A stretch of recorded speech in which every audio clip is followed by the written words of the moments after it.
Alors, bonsoir, je vais me présenter. Bonsoir, bienvenue à tous. Donc, je me présente, Marie Lagier, chef d'équipe aux consultations publiques à la Ville de Québec. J'ai le plaisir d'animer cette séance ce soir d'information sur un projet de logement abordable pour les étudiants au 1248 Chemin Sainte-Foy. Donc, on a invité les citoyens du secteur via des invitations porte-à-porte et on a aussi distribué au Conseil des quartiers et aux abonnés du Conseil des quartiers. Donc, avant de vous expliquer le déroulement de la séance de ce soir, je vais donner la parole à Mme Catherine Vallière-Roland, qui est conseillère municipale du district de Montcalm-Saint-Sacrement.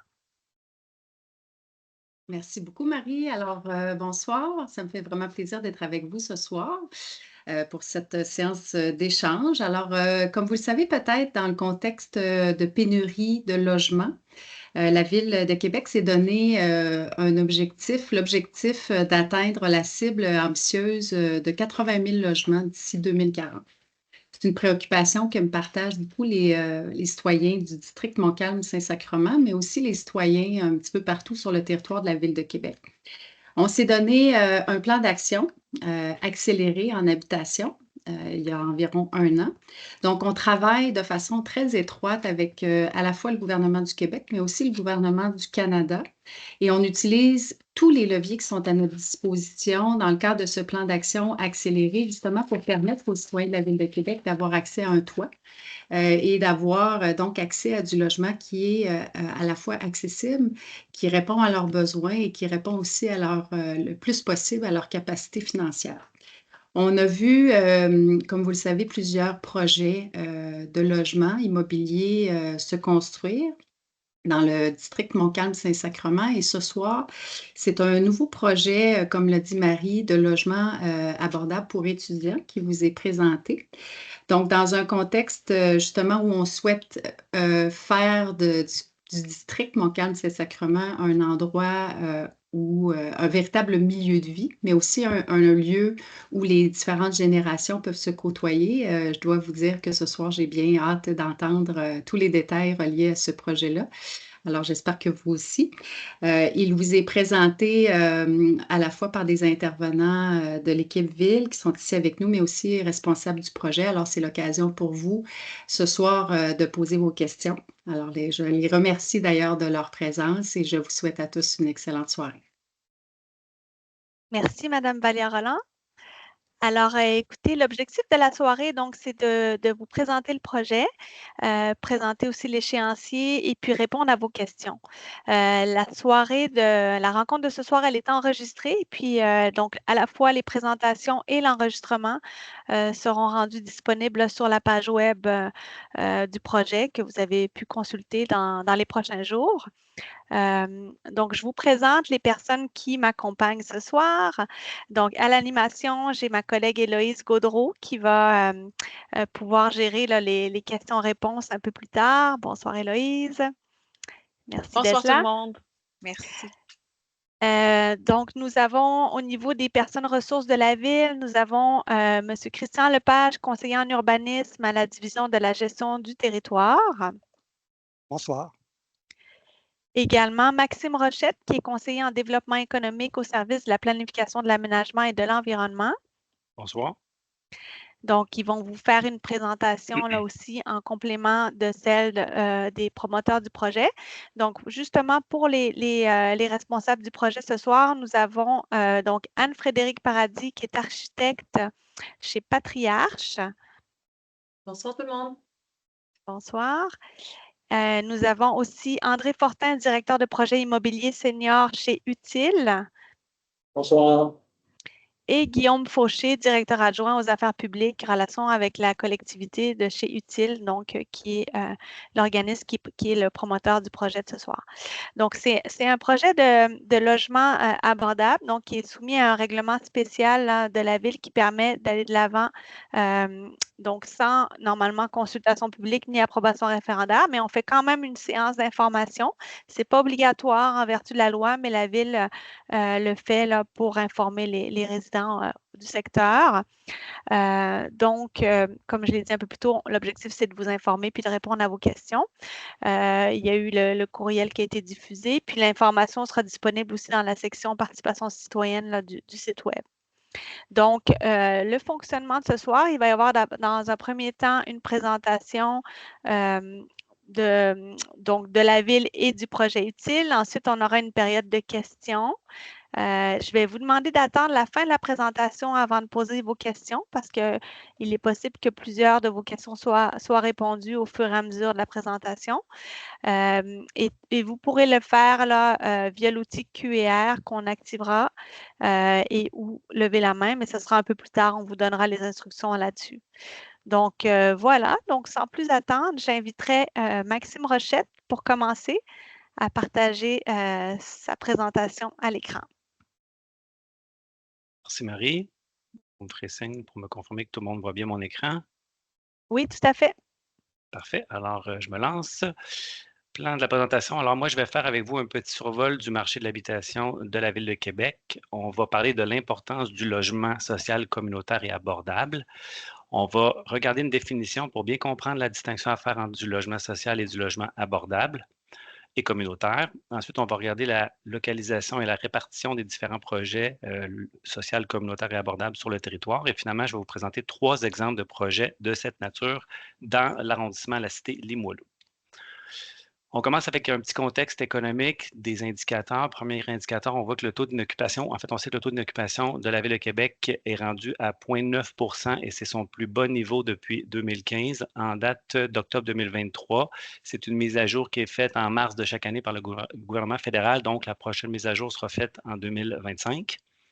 Les paiements hypothécaires moyens par rapport aux revenus du ménage est passé de 20,4 % à 32 % de 21 et aujourd'hui. Donc, le taux d'effort, donc la proportion du revenu que doit consacrer une personne pour se loger augmente au fil du temps. Il y a 2500 ménages actuellement qui sont en attente d'un logement subventionné et qui ont fait les démarches requises pour valider leur admissibilité auprès de l'OMHQ, donc l'Office municipal d'habitation de Québec. On a un loyer moyen qui a connu de fortes hausses au cours des 4 dernières années. En septembre dernier, il y a un mois, il y a un article qui a été publié qui disait que le prix moyen avait augmenté de 22,4 % dans la Ville de Québec d'août 2023 à août 2024, ce qui est immense. Les mises en chantier de leur côté étaient en baisse depuis 2021 durant la COVID, mais là, on a une petite recrudescence en 2024 qui est très encourageante. On a 31 220 ménages locataires qui consacrent plus de 30 % de leurs revenus aux frais de logement. On dit donc qu'ils sont en situation d'inabordabilité parce que ce qui est commun, ce qui est reconnu par tout le monde, c'est qu'une personne ne devrait pas consacrer plus de 30 % de son revenu pour se loger. Donc, en conclusion, il est de plus en plus difficile de se loger et c'est particulièrement vrai pour les gens qui ont des revenus faibles et modestes. La Ville s'est engagée à aider ces ménages-là à faible revenu à se loger. Et puis, la Ville doit assurer une équité et une mixité pour favoriser une cohésion sociale.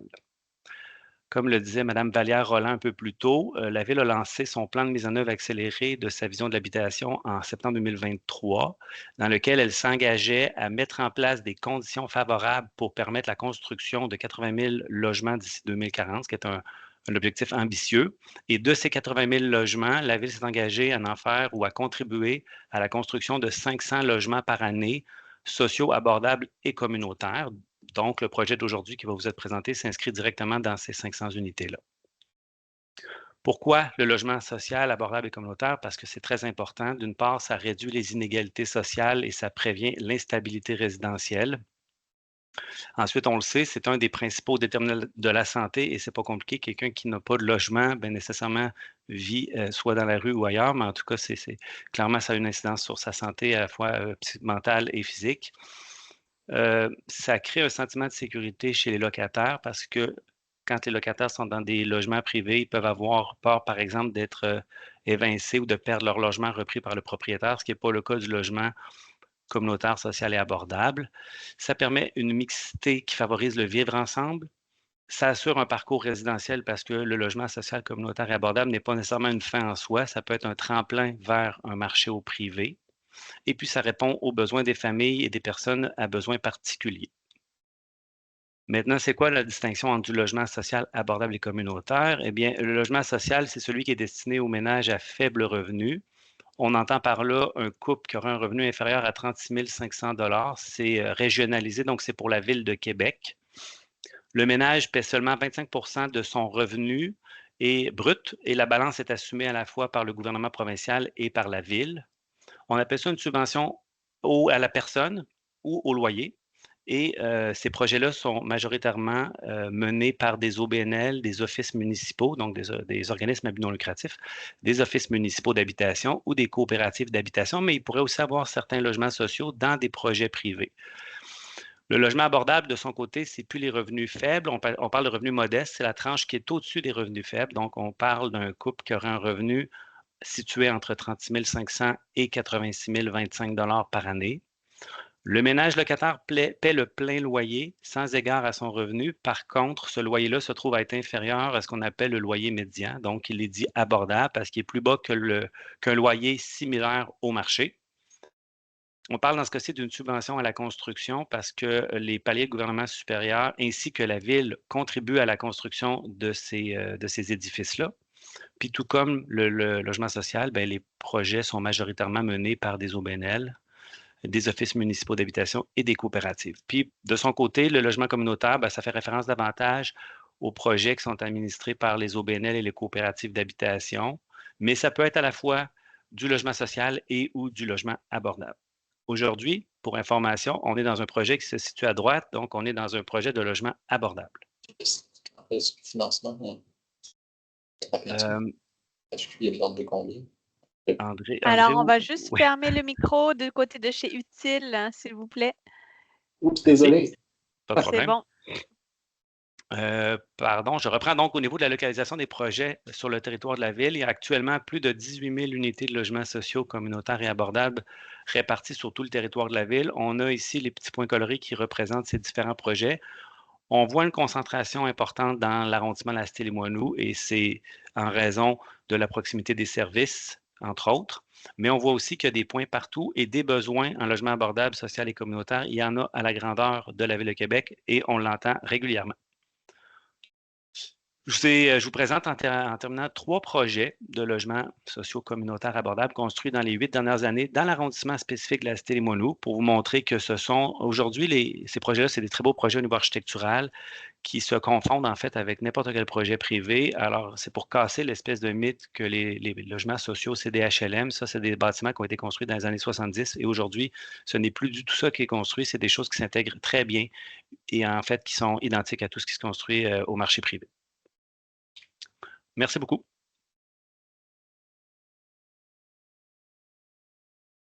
Alors, merci beaucoup. Merci, Maxime. Donc, on va poursuivre avec la présentation du projet.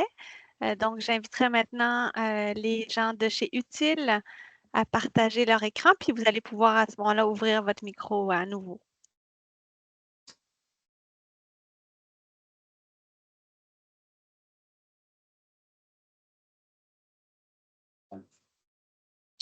Bonsoir tout le monde, très heureux d'être avec vous ce soir. Désolé Maxime d'avoir interrompu ta présentation, ce n'était pas mon objectif. Alors, on va juste basculer le mode pour l'affichage parce que là, on voit le mode de présentateur. Super. Donc, juste basculer le paramètre d'affichage.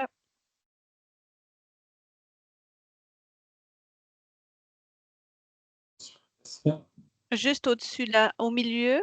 Là, vous étiez avec votre souris. Oui, ici, exactement. J'y suis. Voilà. C'est bon Parfait. tout le monde? Oui, c'est bon. Allez-y, on vous écoute.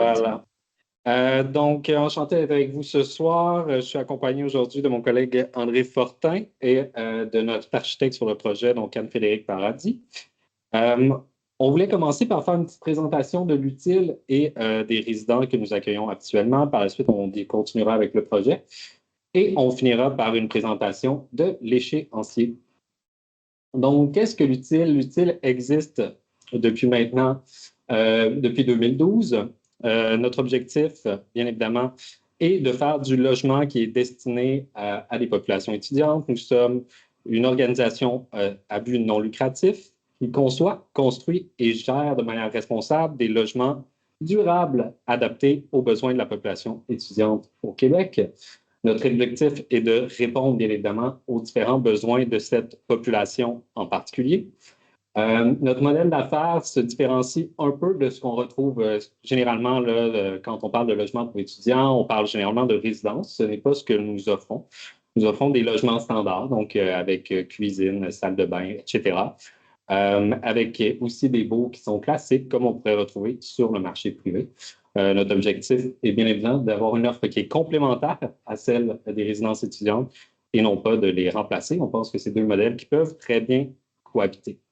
On s'inscrit dans la mouvance de l'abordabilité pérenne. Donc, quand les projets de l'utile sortent de terre, ils sont déjà considérés comme abordables.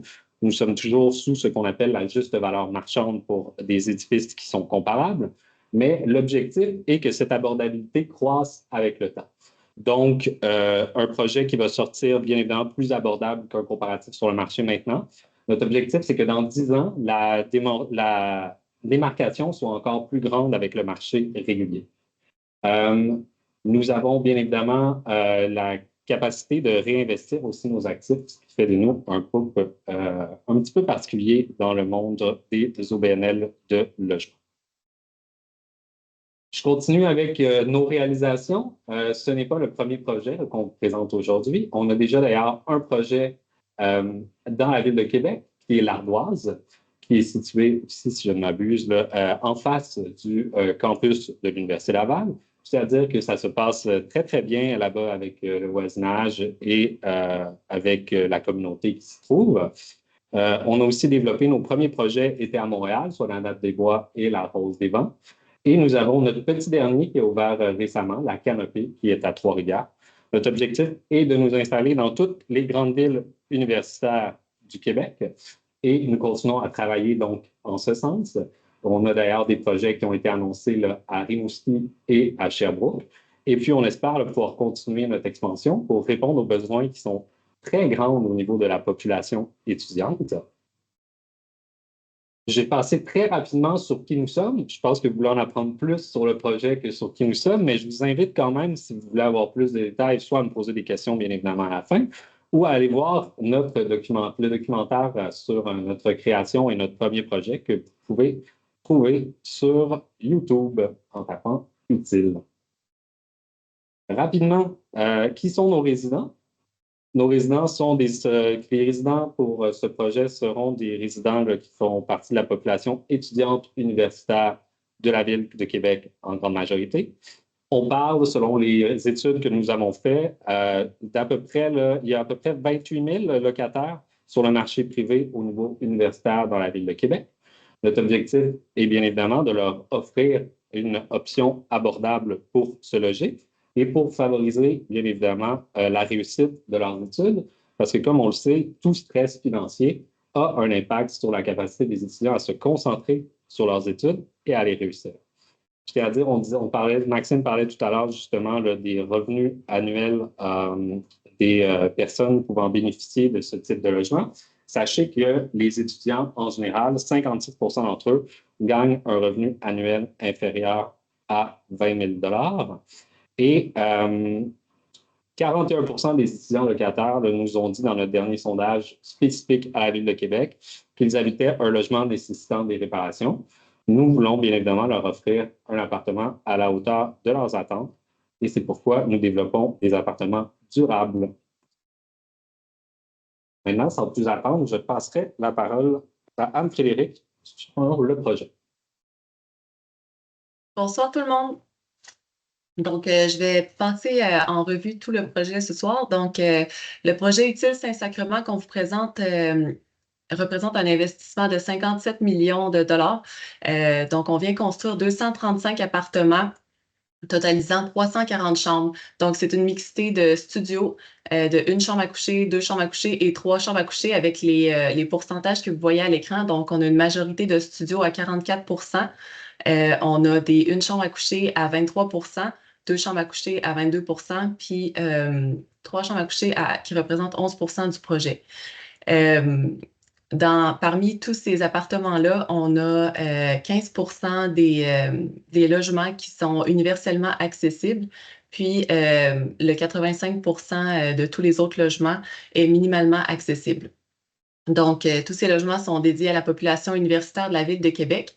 On a un stationnement intérieur au sous-sol du bâtiment avec une totalité de 44 stationnements. Puis, on a un rangement à vélo au rez-de-chaussée qui est dédié au storage, en fait, de vélos pour les occupants. Puis, on a 125 racks à vélo à l'intérieur. Puis, c'est un projet qui prévoit être livré en 2026. Bon, pour ce qui est de l'intégration au contexte bâti, donc c'est un projet qui fait front sur le chemin Sainte-Foy, qui est au coin de l'avenue Ernest-Gagnon, juste à l'avant du Jeffrey Hill. Les bâtiments environnants qu'on a et le Gibraltar, qui représente 13 étages et 8 étages à son volume le plus bas.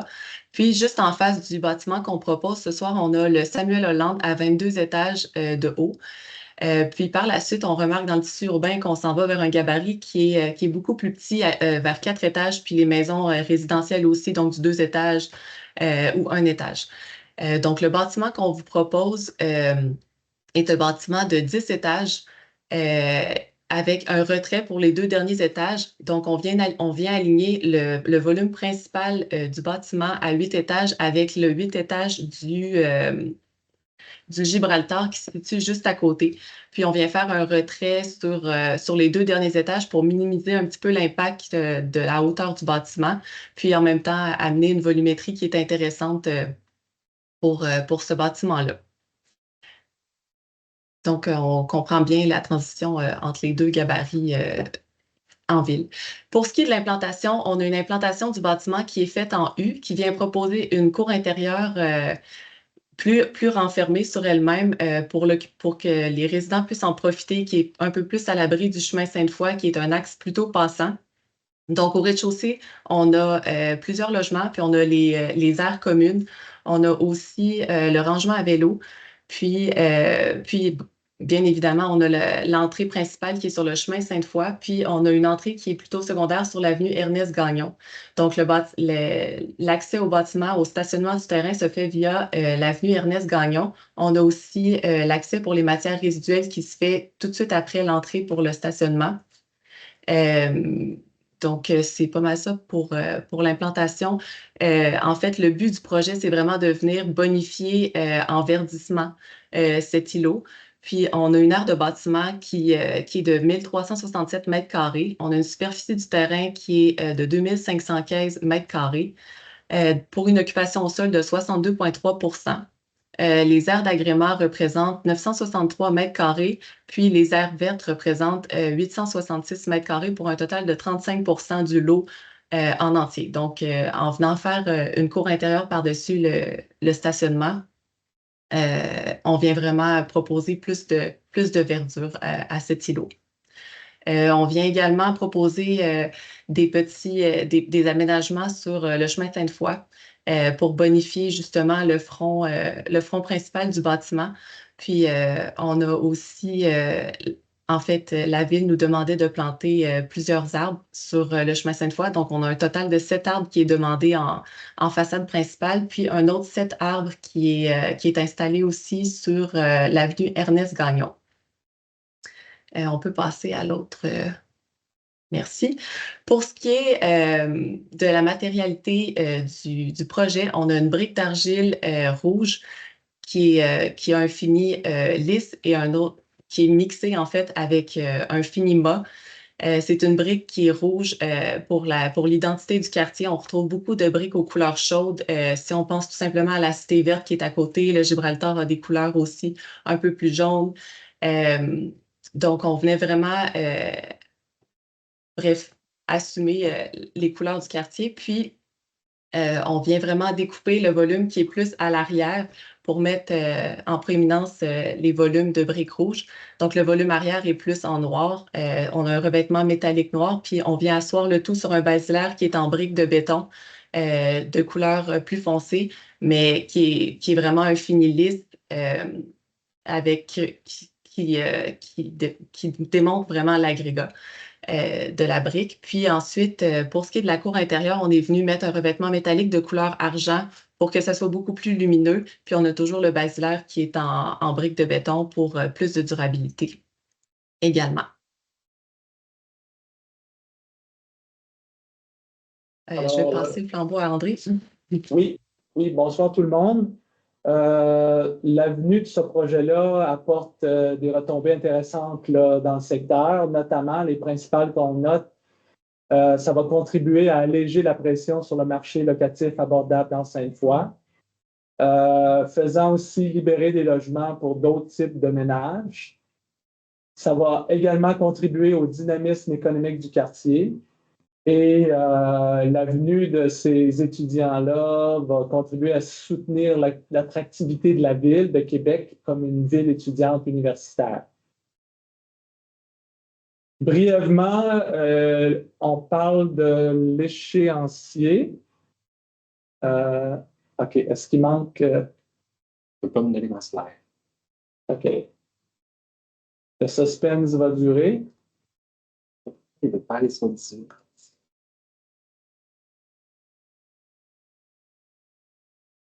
OK. C'est étrange, on n'a pas la diapositive de l'échéancier. Ben, écoutez, je vais vous résumer ça très sommairement. Ce qui est prévu, c'est les étapes de décontamination et démolition du bâtiment existant. Ah, voilà. Alors, décontamination et démolition du bâtiment existant prévu en novembre 2024. Là, on parle strictement du bâtiment avec l'adresse 1248. Il va y avoir un peu de curtage et désamiantage dans un premier temps. Le début du chantier commence vraiment en janvier 2025. C'est là qu'on va entamer les travaux d'excavation de masse et de décontamination de sol. C'est un chantier qui va s'étirer sur 18 à 19 mois. Donc, on estime la fin de chantier là, au mois d'août 2026, juste à temps pour la rentrée scolaire de septembre, en fait, août-septembre de 2026. Je voulais peut-être juste en profiter aussi pour ajouter à la présentation de Anne-Frédérique. Le bâtiment va aussi, en termes de développement durable, excéder les normes là, par le biais du programme de APH Select. On va se trouver à excéder de 25% les exigences en taux d'efficacité selon les codes nationaux d'énergie du bâtiment et le code national du bâtiment. Également, je pense que tu en as fait mention, Anne-Frédérique, des logements adaptables pour 15% et puis le 85% de conception universelle. Alors voilà pour les points d'échéancier. Parfait, merci. Est-ce que c'est ce qui complète votre présentation? Oui, oui. Alors, merci beaucoup. Donc, il nous resterait une dernière présentation qui est celle de Christian Lepage pour vous expliquer un petit peu la partie réglementaire au niveau de la ville. Donc, Christian Lepage qui est conseiller en urbanisme à la division de la gestion territoriale. Oui, bonsoir tout le monde. Alors, je partage mon écran. Vous direz si vous le voyez. Vous direz si je fais bien ça.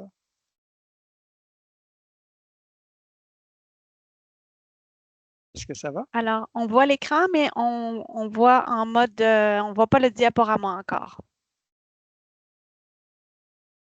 Voilà, c'est parfait. Là, c'est bon? OK. Oui. Alors, donc, vous savez, c'est la séance d'information. En fait, ce que je vous présente, c'est la modification réglementaire qui est nécessaire là, à la réalisation du projet. Donc, la séance d'information s'inscrit dans le cadre de la procédure de modification réglementaire. Donc, il y a eu l'avis de motion qui a été donné là, au Conseil de l'Aglo, l'adoption du projet de règlement, la séance d'information ce soir, et ça sera suivi par l'adoption du règlement et son entrée en vigueur qui va permettre par après, là, évidemment, la délivrance du permis pour la construction là, du bâtiment. Je fais une petite mise en contexte. Là. Le gouvernement, vous savez, a octroyé aux villes des pouvoirs spéciaux concernant le logement social. C'est assez récent, PL16 entre autres. La Ville de Québec a un pouvoir particulier que n'a pas d'autres villes là, à l'échelle de la province. C'est la Charte de la Ville de Québec, Commission de la capitale nationale, l'article 74.4. qui est l'habitation destinée à des personnes ayant besoin d'aide, de protection, de soins ou d'hébergement, notamment dans le cadre d'un programme de logement social. Donc là, on parle ce soir évidemment de logement étudiant subventionné. Donc, le règlement va s'inscrire dans le cadre de l'application de cet article-là. L'objectif de l'utilisation de l'article, c'est de sécuriser les projets qui répondent à un besoin réel. Quand on parle de sécuriser, on entend la réalisation du projet. Et puis, le recours à cet article-là permet aussi à la Ville de Québec de remplir sa mission sociale. Donc, j'en arrive aux modifications réglementaires. Donc, il s'agit du règlement, là, je vais devoir vous le lire, là, règlement de l'agglomération relativement à la réalisation d'un projet de logement social sur le lot numéro 6 638 723 du cadastre du Québec, donc qui porte le numéro RAVQ 1706. Donc, comme je vous disais, c'est un règlement spécial qui relève du Conseil d'agglomération. Il est sans approbation référendaire, comme disait Mme Lagier au tout début de la présentation. Le projet également est sous la juridiction de la Commission d'urbanisme et de conservation de Québec, qui a des pouvoirs particuliers en termes de contrôle sur l'architecture du bâtiment. Donc, le projet qui vous a été présenté, il a été aussi là, présenté à la Commission. Il a fait l'aval de la Commission avec quelques petites modifications. Donc, on l'avait vu, là, le projet, là, il est sur ce lot-là, ici. Là. Je passe plus rapidement. Et j'en arrive là, aux modifications réglementaires qui sont requises. Donc, dans la zone actuellement, que l'on voyait ici, là, le maximum de la hauteur autorisée est de 24 mètres. Dans ce cas-ci, on voit ici une élévation. Le maximum doit être porté à une hauteur de 34 mètres. Et puis, pourquoi 34? En fait, du côté de, ça ici, c'est le chemin Sainte-Foy. Donc, du côté du chemin Sainte-Foy, c'est 30 mètres.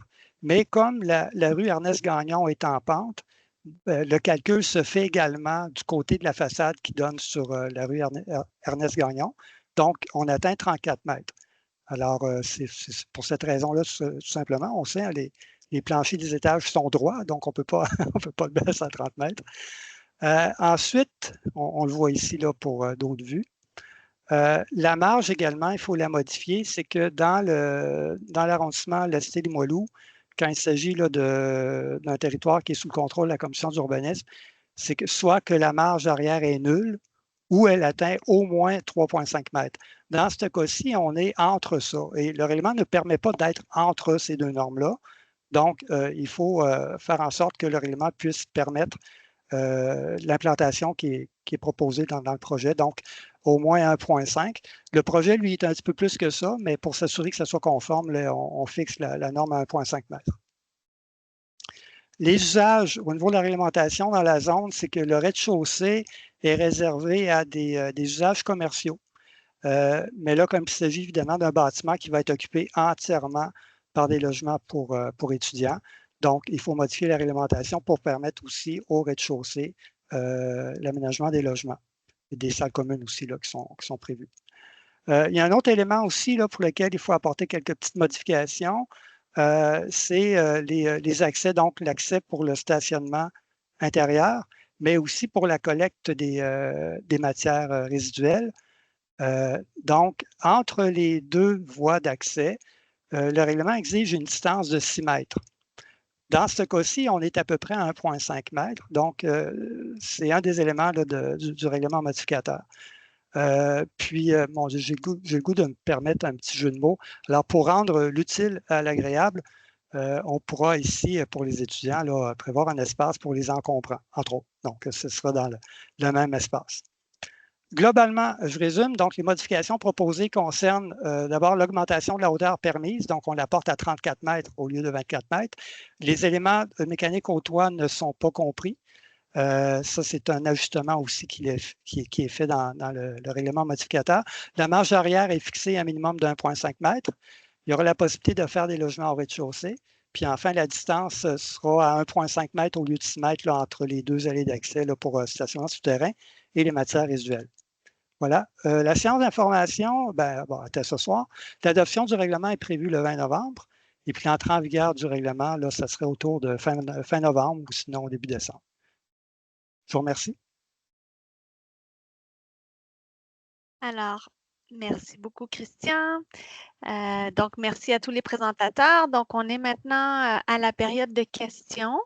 Donc, on se donne jusqu'à 20h30 là, pour terminer la séance. Donc, on a été un peu plus rapide que prévu là, pour les présentations. Je rappelle que tout cela sera disponible sur le site web de la Ville dans les prochains jours, possiblement même dès demain. Donc, à la fois les présentations et l'enregistrement. Christian, tu peux peut-être arrêter le partage d'écran pour qu'on puisse bien nous voir. Donc, Excusez-moi. Héloïse, on va pouvoir afficher à l'écran les collègues là, de Utile, plutôt Maxime Rochette, collègue de la Ville, et puis les gens de Utile. Donc, je vous explique les participants, comment ça va fonctionner. Vous avez quelque part sur votre écran, normalement, c'est dans le haut, un menu avec différents boutons. Vous allez pouvoir cliquer sur le bouton Q et R pour poser votre question par écrit. Si jamais vous n'avez pas la possibilité de taper votre question, à ce moment-là, vous pouvez cliquer sur le bouton Lever la main. Et à ce moment-là, on vous donnera l'autorisation de prendre la parole.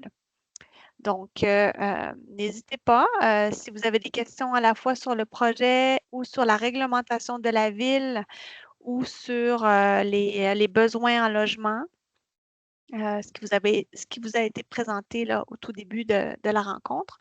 N'hésitez pas là, à poser votre question, lever la main ou le bouton QR. On avait une trentaine de personnes qui s'étaient inscrites à la séance de ce soir et là, je vois qu'on a 22 participants en ligne. Donc, il y a toujours des gens qui peuvent ne plus être disponibles à la dernière minute, mais ils pourront réécouter par la suite là, dans les prochains jours. Alors, Héloïse, est-ce qu'on a des questions? On n'a pas encore de questions, mais peut-être je prendrai la liberté là, de relocaliser le bouton QR là, pour les personnes qui sont peut-être moins familières avec l'outil Teams. Dans le fond, en haut de votre écran, tout en haut, vous avez une barre d'outils avec plusieurs options. Vous avez clavardage qui est désactivé ce soir. Vous avez juste à côté un outil avec deux petites bulles qui s'appelle QR. Donc, si vous voulez écrire une question, vous pouvez l'écrire dans ce module. Il y a l'outil Lever la main qui est juste à côté là, si vous n'y arrivez pas avec l'outil QR. Puis le reste des options, c'est des options qui sont grisées, donc qui ne vous sont pas accessibles. Donc, j'ai vu là, de façon fugace une main se lever.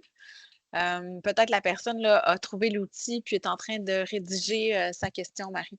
On va laisser peut-être le temps à la personne de rédiger sa question. Oui, puis si c'est plus rapide aussi, plus simple pour vous, là, n'hésitez pas à lever la main simplement, puis on va vous donner l'autorisation de parler. Là, vous pourrez simplement ouvrir votre micro sans votre caméra. Puis si vous avez aussi des commentaires sur le projet, vous pouvez aussi les écrire via l'outil QR. N'hésitez pas. Là. Et on a des questions qui viennent d'arriver, Marie, là, pendant qu'on expliquait la localisation du module. Donc, il y a une personne, donc Céline nous demande comment on intègre la possibilité d'offrir de l'hébergement et des soins aux personnes aînées dans ce projet. Donc, c'est une question peut-être du côté d'Utile. Est-ce qu'on a prévu la possibilité d'offrir de l'hébergement et des soins aux personnes aînées? Non, ça fait pas vraiment partie de notre modèle d'affaires ou de la population à laquelle on répond malheureusement. Puis je crois, Maxime, sur le territoire de la Ville de Québec, là, on en a des projets de logement abordable et social là, qui se destinent à la population aînée, n'est-ce pas?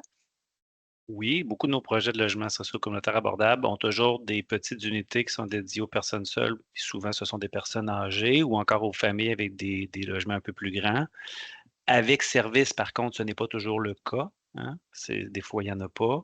Mais oui, il y en a des projets qui sont levés par des organismes à but non lucratif qui ont ça comme objectif là, de desservir et d'aider ces gens-là. Merci pour la précision. Donc, une personne nous demande est-ce qu'on a évalué l'impact sur le transport en commun? Elle nous fait remarquer qu'il y a déjà beaucoup de personnes là, dans la 807 que c'est bondé fréquemment. Puis elle termine là, en nous remerciant pour la présentation. Donc, est-ce qu'il y a eu une évaluation faite pour l'impact sur le transport en commun? C'est une question particulière, Élise. Habituellement, on a des gens qui sont inquiets pour le trafic et l'utilisation des véhicules motorisés. Dans ce cas-ci, s'il y a plus d'étudiants, on peut penser qu'ils vont prendre l'autobus. En fait, c'est une ligne directe vers l'Université Laval qui est probablement un de leurs points de destination. Mais non, on n'a pas fait faire d'études par le RTC. On n'a pas l'habitude de faire ce genre d'études-là. On peut regarder des études de trafic au niveau de la circulation des intersections, mais pour le RTC, c'est pas mal un organe, je dirais, qui est très indépendant, puis qui fait ses évaluations d'achalandage et de besoins en fonction de l'évolution de la ville. Alors non, j'ai malheureusement pas la réponse à ça. Bien, merci en tout cas pour l'explication. Lise Santerre nous indique bravo pour ce projet. J'apprécie la flexibilité de la ville lorsque nécessaire de réduire la marge arrière à 1,5 mètres. Donc, nous remercie. Puis, on a aussi un commentaire, donc je vais partager par la suite. Donc, M. Bilodeau qui dit s'opposer à la dérogation de retirer l'obligation de commerce au rez-de-chaussée pour autoriser du logement à cet étage, à ce niveau-là.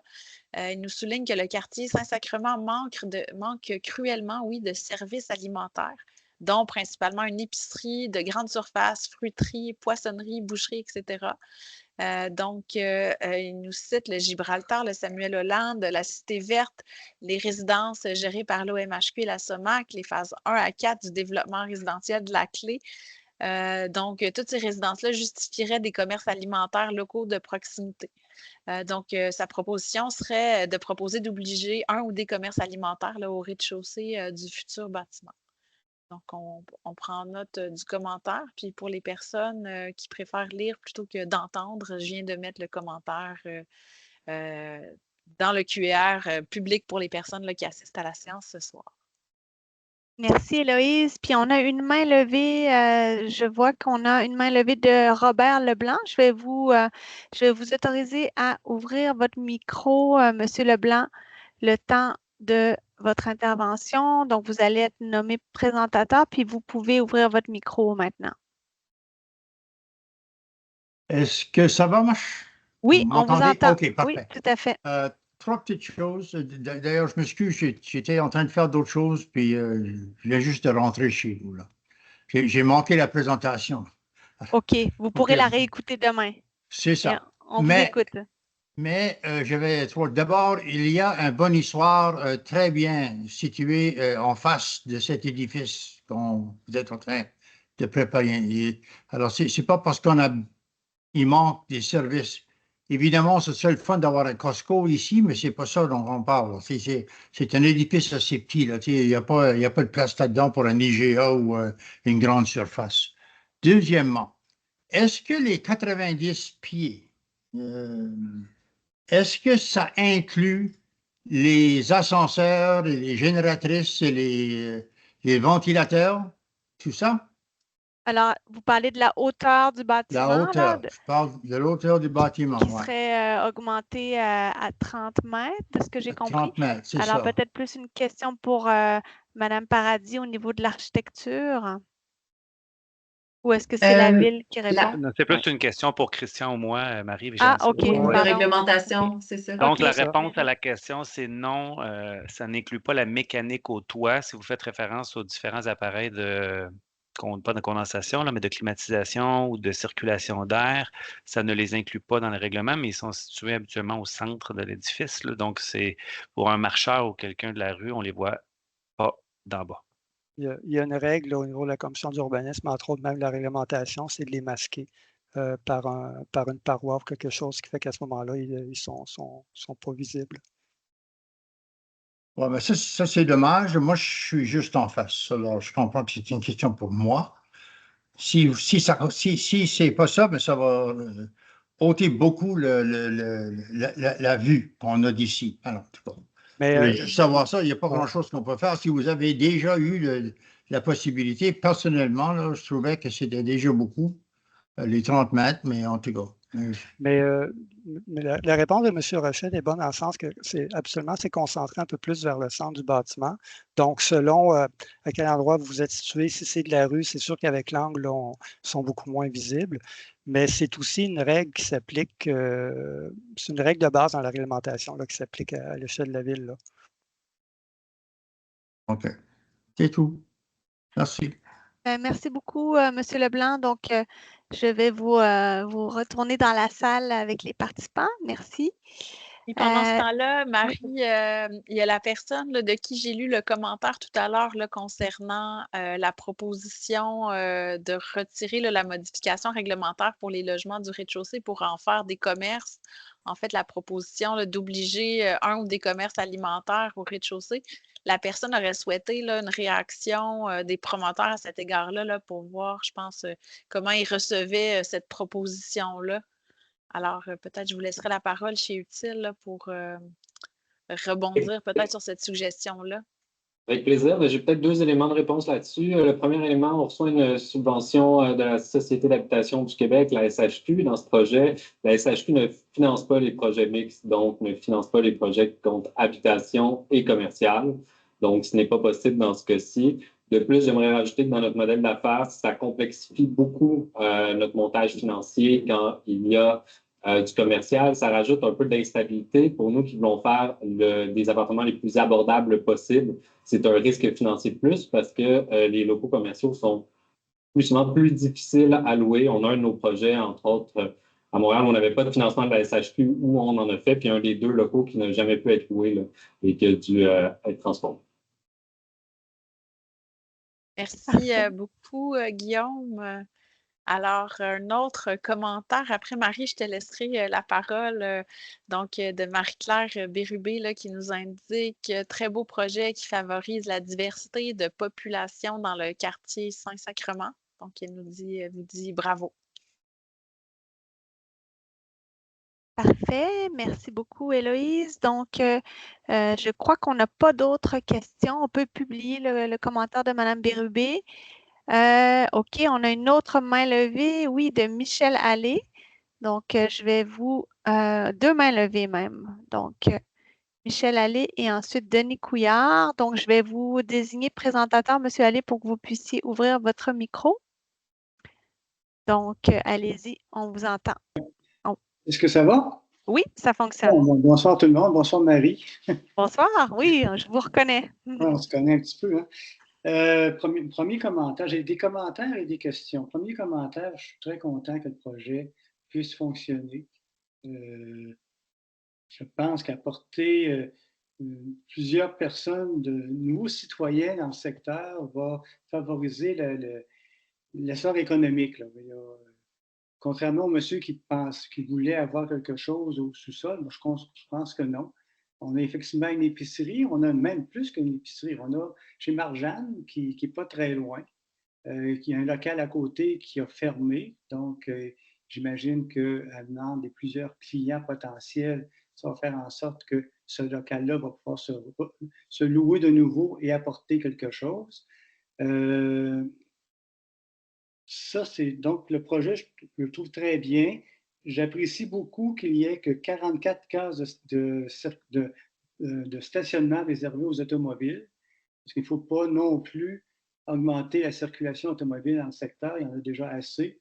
Donc, 44, ça m'apparaît être correct. J'ai une question pour l'architecte. La structure est en quoi? Est-ce en béton, en acier, en bois? C'est quoi la structure est quoi? Structure de béton. Structure de béton? OK. Oui.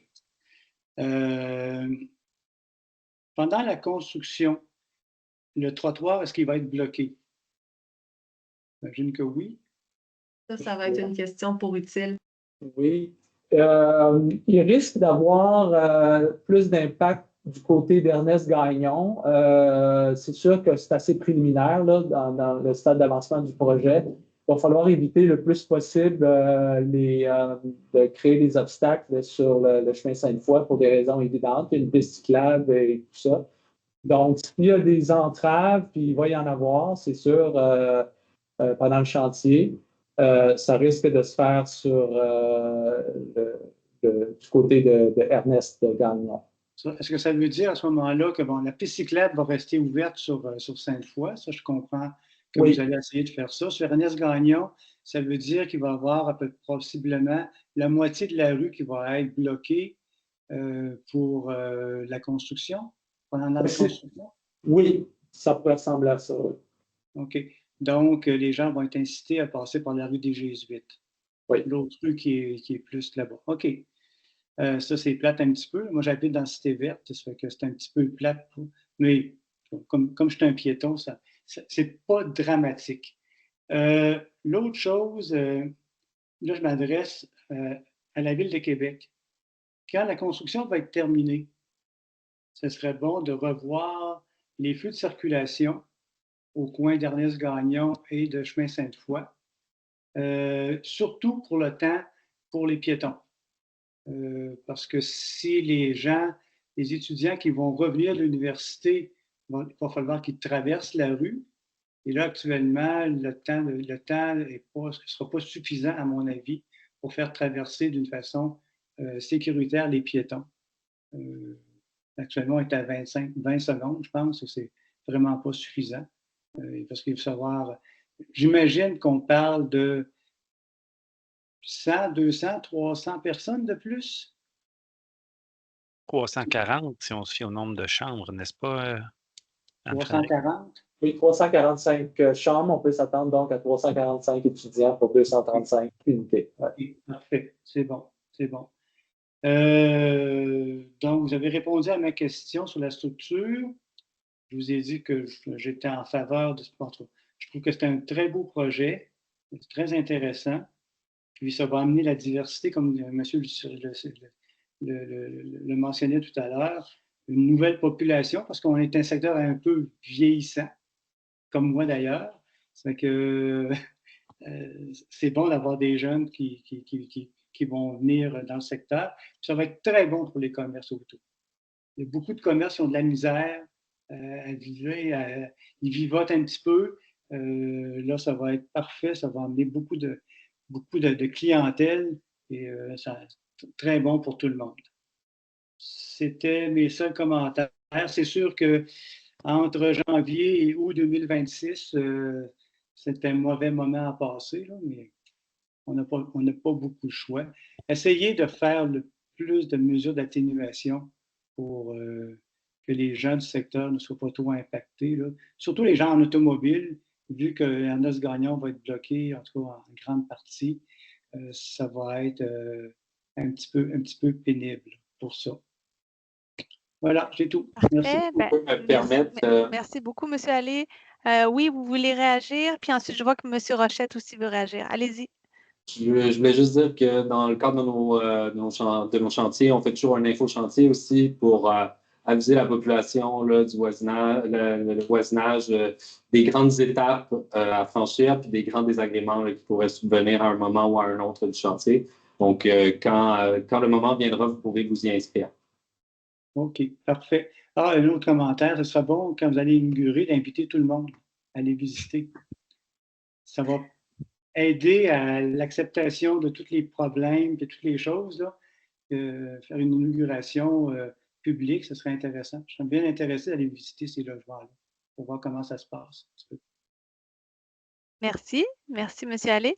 Donc, Maxime, tu voulais réagir pour la circulation? Je voulais donner une petite information supplémentaire à M. Allais pour lui dire que sur l'avenue Ernest Gagnon, l'emprise publique hors chaussée a quand même 6,2 mètres, puis qu'on va tout faire pour maximiser l'utilisation en chantier de cet espace-là. On en a déjà discuté avec l'utile pour minimiser l'impact sur la voie circulable. Je ne dis pas qu'il n'y aura pas d'entrave sur la rue Ernest Gagnon, mais on va quand même tout faire pour le minimiser. OK. Parfait. Puis, on a noté aussi le commentaire là, sur les feux de circulation, puis les temps piétons. Là. Parfait. Oui. Bien, merci beaucoup, M. Allais. Donc, je vous retourne en salle. OK. Donc, on va continuer avec, on avait une autre main levée. Donc, c'était Denis Couillard. Oh, est-ce qu'il est encore là? Oui, OK. Parfait. Donc, je vais vous désigner présentateur, M. Couillard. Vous allez pouvoir ouvrir votre micro. On vous écoute. Oui, bonsoir. Oui, on vous entend. J'habite au 775 Ernest Gagnon. Okay. 755, c'est ça? 775 Ernest Gagnon. J'habite dans la soi-disant Cité verte. OK, oui. Je vais être directement affecté. Je vous rappelle qu'il y a déjà un projet de construction qui fait en sorte que la rue Ernest Gagnon est la seule rue d'accès pour tout le complexe de la Cité verte jusqu'en janvier 2026. OK? Il n'y a aucun autre accès pour les résidents qui habitent dans la phase 1, 2, 3 et 1, 2, 3 de la clé ou pour moi qui habite à la Cité verte. De plus, cette dérogation présente plusieurs problèmes. J'ai déjà demandé qu'un arrêt obligatoire soit placé au point de Ernest Gagnon et Louis-Adolphe Robitaille. Les excès de vitesse pour se rendre au feu vert et la présence de la sortie-entrée du stationnement Jeffrey Elm, ainsi que la présence d'une station à vélo. Et là, on va rajouter une entrée pour une résidence d'étudiants, fait que le risque d'accident est très élevé. En fait, la caméra que j'ai de chez moi a relevé au moins 4 risques d'accident dernièrement. Okay?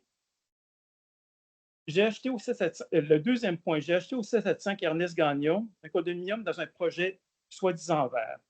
Or, l'abandon du projet original pour le remplacer par un développement à haute densité sans supermarché à proximité soit facilement accessible et je n'ai pas de véhicule automobile. J'ai l'intention d'en acheter un pour cette raison-là.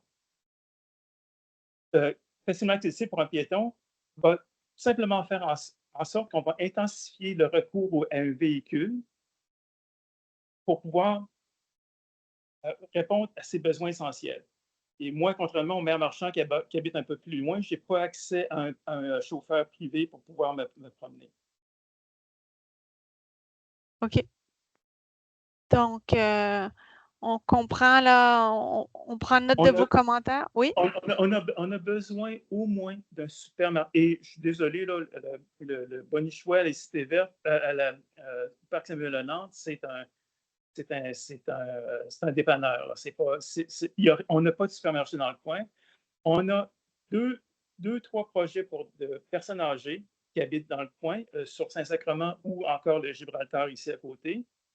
Il n'y a rien, absolument rien, pour répondre aux besoins quotidiens des personnes. Il y a quelques pharmacies, c'est tout.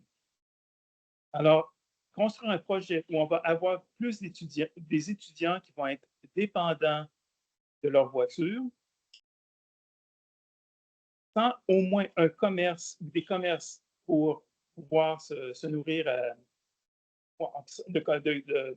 d'une présence de commerce acceptable, fait en sorte que ce projet-là va simplement intensifier le besoin à un véhicule.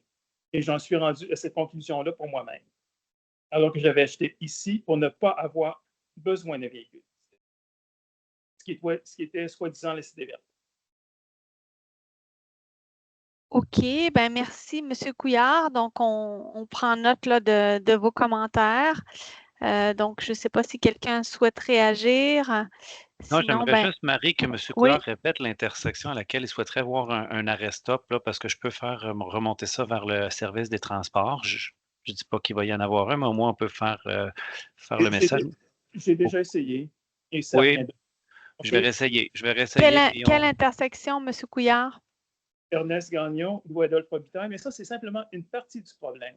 La sortie du stationnement du nouveau complexe va être juste en face d'une station à vélo. Okay? Il va falloir repenser entièrement la circulation au sud, au nord du chemin Sainte-Foy et dans tout ce qui est le complexe qui était la soi-disant Cité verte. Parce qu'on augmente la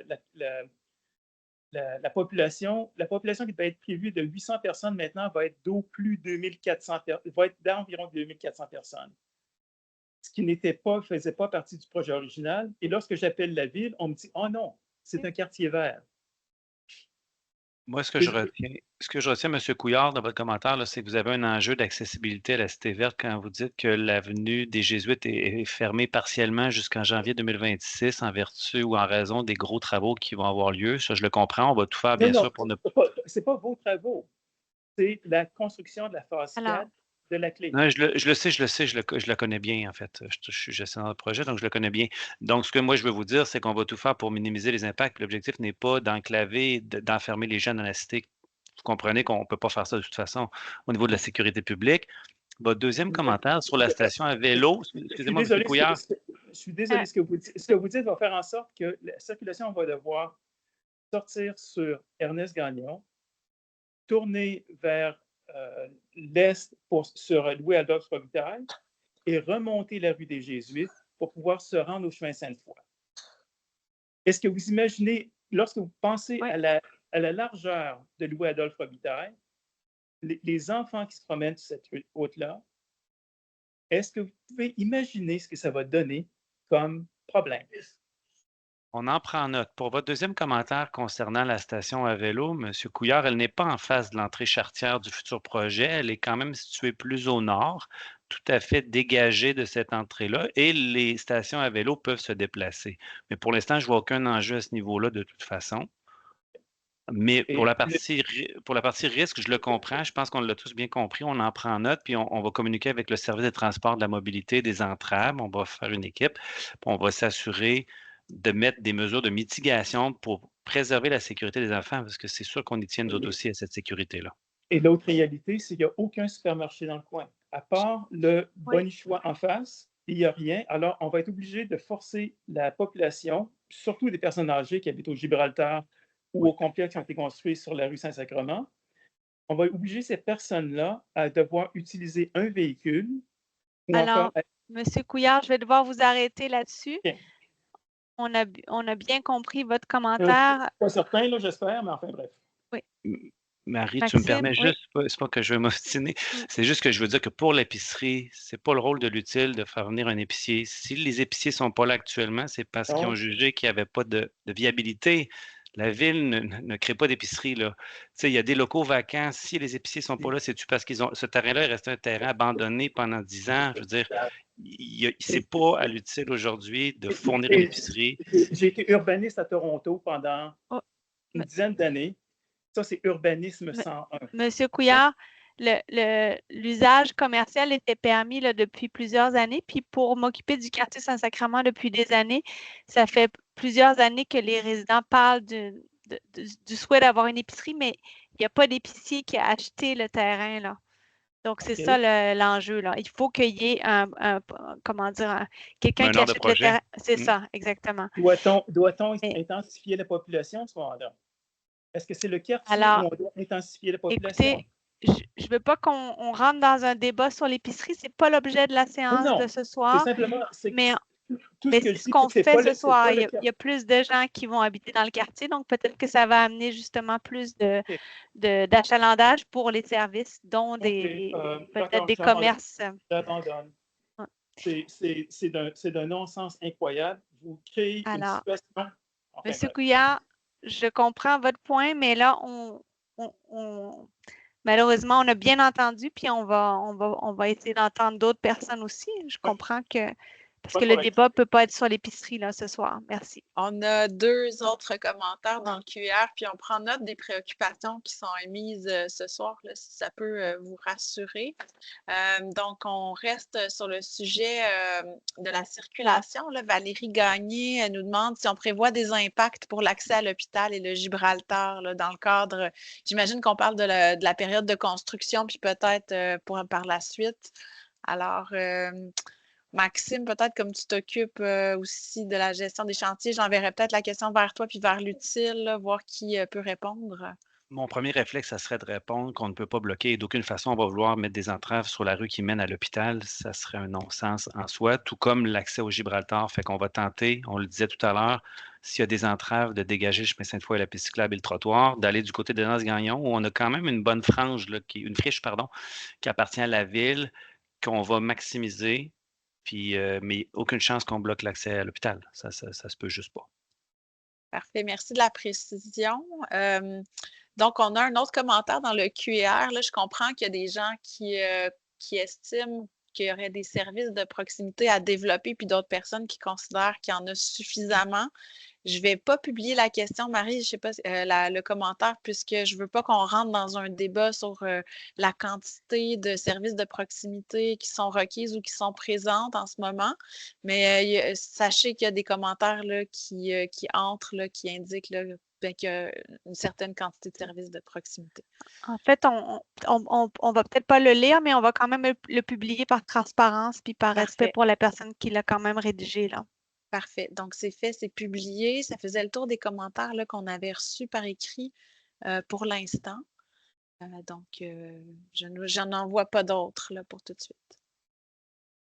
Parfait. Puis je vois qu'il y a des gens qui ont commencé à quitter. Donc, bon, on a encore une vingtaine de participants. Donc, n'hésitez pas s'il y a d'autres personnes qui souhaitent nous poser des questions par écrit ou lever la main. Et puis, je vous rappelle que la présentation sera disponible là, dans les prochains jours. Oui, nous avons partagé en début de séance là, le lien vers la page du projet à titre de rappel. Donc, si vous allez dans le QER, puis vous allez au début, les premières interventions là, sont celles de Marie et moi là, qui avons publié le lien là, si vous avez besoin d'y retourner. Parfait. Donc, écoutez, je ne vois pas d'autres questions par écrit ni de main levée. Donc, juste vous rappeler là, les prochaines étapes. Donc, il y a une étape là, qui doit se faire au niveau du conseil d'agglomération. C'est le conseil d'agglomération, hein, c'est ça, Christian? Oui, c'est Pour ça. adopter les modifications réglementaires. Et puis ensuite, bon, on vous a présenté l'échéancier du projet. Donc, si jamais vous avez d'autres questions ou commentaires, n'hésitez pas à composer le 3-1 pour joindre la ville. Et puis, la ville, au besoin, fera le lien avec le promoteur. Alors, est-ce qu'on a une dernière question ou commentaire, Héloïse? On dirait On a eu un remerciement pour la présentation, puis une question qui nous demande où se trouve, là, Monsieur Leblanc, est-ce que vous pourriez, où se trouve… C'est le QER, pas de… Ah, le QER, excusez-moi, je n'avais pas compris. Alors, si vous allez en haut de votre écran, vous avez habituellement une barre d'outils où il y a plusieurs options comme le clavardage, lever la main participant, puis il y a une petite bulle comme dans les bandes dessinées où il y a un Q et un R en dessous, le Q et R pour questions et réponses. Donc, vous pouvez cliquer là-dessus. Puis, vous allez avoir là, tous les commentaires, les questions qui ont été posées ce soir, ainsi que le lien vers la page du projet que Marie a publié au début de la rencontre. Donc, si vous ne trouvez pas M. Leblanc, n'hésitez pas à nous écrire, puis je vous enverrai directement le lien vers la présentation au besoin. Parfait. Donc, écoutez, à ce moment-là, c'est ce qui met fin à la séance de ce soir. Alors, je remercie énormément tous les participants qui sont restés en ligne jusqu'à maintenant. Et puis, merci à ma co-animatrice et aux intervenants de la ville et de Utile. Donc, je vous souhaite une très bonne soirée. Merci tout le monde. Au revoir. Merci. Au revoir. Merci. Merci, bonne soirée.